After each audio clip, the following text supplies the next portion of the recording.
Ci sono due date cerchiate in rosso negli uffici di Piazza Duomo a Treviso, domani in tarda mattinata e martedì 18 giugno. Nella prima è fissata la riunione del Consiglio di amministrazione della Benetton, la seconda invece l'Assemblea dei soci, e tutte e due con un unico obiettivo: salvare e rilanciare uno dei marchi storici dell'abbigliamento italiano. Domani il primo passo, che suona molto come resa dei conti tra il presidente Luciano Benetton e l'amministratore delegato Massimo Renon, con il primo che ha annunciato le sue dimissioni e l'uscita dalla società e il secondo che subito dopo è stato sfiduciato dalla cassaforte di famiglia e azionista di maggioranza Edizione, che ha anche annunciato 260 milioni di euro per ripianare le perdite e rilanciare il marchio. In pratica il bilancio, a fronte di un fatturato di poco più di 1 miliardo, chiuderà con una perdita netta del valore di 230 milioni, di cui 113 proprio in flussi di cassa, che poi sarebbero i famosi 100 milioni denunciati da Luciano Benetton nell'intervista accusatoria pubblicata sabato dal Corriere della Sera. Ma in questa situazione ci sarebbero diversi spazi di manovra per cambiare le decisioni dell'uno, ma anche quelle imposte all'altro.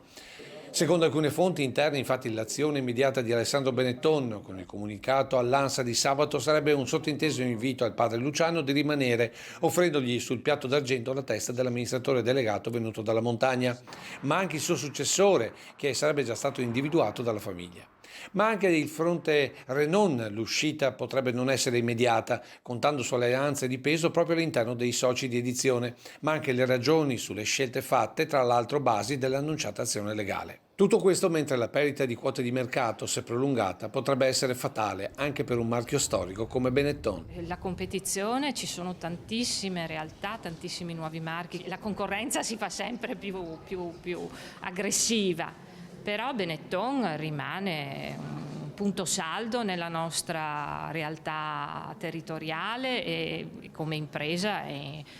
quindi io credo che qui soprattutto poi l'attenzione del Presidente da parte